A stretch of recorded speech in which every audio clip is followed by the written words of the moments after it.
তো যে শ্রীরাম রাধে রাধে, ভারত মাতা কি জয়। বড় ভাই আশা করছি সমস্ত পাবলিক ভালো আছে, ভালো না থাকলে জবরদস্ত ভালো থাকার চেষ্টা করবে। যদি এই চ্যানেল নতুন থাকো তাহলে বড় ভাই গড় করবে, ভিডিওটা দেখবে, যদি মনোরঞ্জন লাগে তাহলে সবকিছু করবে। তো পরিষ্কার গল্প।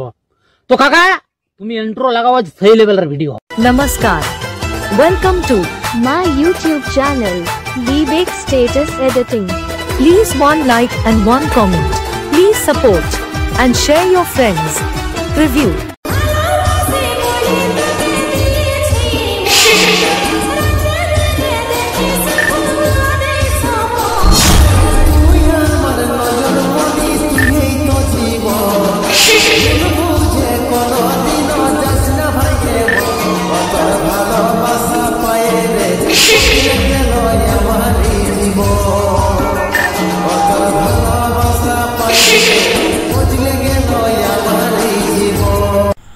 হ্যালো গাইস, আজকে যে প্রিভিউ স্ট্যাটাস ভিডিওটা দেখলেন, এরকম নিজের ফটো দিয়ে কিভাবে স্ট্যাটাস ভিডিও এডিটিং করবেন সেটা শেখার জন্য ভিডিওটা পুরো শেষ পর্যন্ত দেখবেন, না স্কিপ করে। এরপর অ্যাডমিশনটা ওপেন করে নেবেন।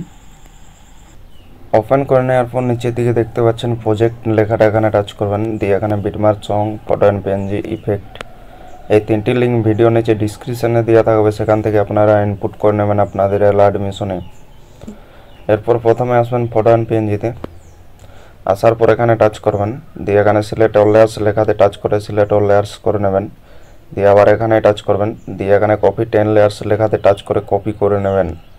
এরপর ব্যাকে চলে যাবেন। ব্যাকে যাওয়ার পর এখানে বিটমার্ক সঙ্গে আসবেন। আসার পর এখানে টাচ করবেন। দিয়ে এখানে পেস্ট 10 লেয়ার্স লেখাতে টাচ করে পেস্ট করে দেবেন। ফটো সিলেক্ট হয়ে যাবে, দেখতে পাচ্ছেন। এরপর ইফেক্ট আনবো, ইফেক্ট আনার জন্য ব্যাকে চলে যাবেন। ব্যাকে যাওয়ার পর এখানে এফেক্টে আসবেন। আসার পর এখানে এফেক্ট কপি করে নেবেন। কপি করার জন্য এখানে ছবির মধ্যে টাচ করবেন। দিয়ে নিচে ডান দিকের কোনায় দেখতে পাচ্ছেন ইফেক্ট লেখাটা, এখানে টাচ করবেন। দিয়ে নিচে বাঁ দিকে দেখতে পাচ্ছেন 3 ডট, এখানে টাচ করবেন। দিয়ে এখানে কপি ইফেক্ট লেখাতে টাচ করে কপি করে নেবেন। এরপর ব্যাকে চলে যাবেন।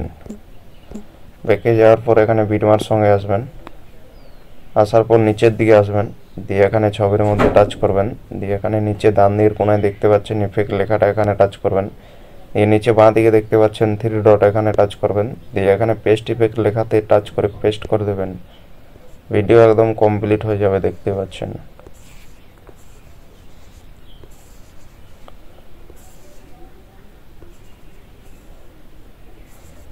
এরপর ভিডিও কমপ্লিট হয়ে গেলে ভিডিওটা সেভ করে নেবেন। সেভ করার জন্য দেখতে পাচ্ছেন উপরে ডান দিকের কোণায় তীর চিহ্নটা, এখানে টাচ করবেন। দিয়ে এখানে নিচে এক্সপোর্ট লেখাতে টাচ করে ভিডিওটা সেভ করে নেবেন।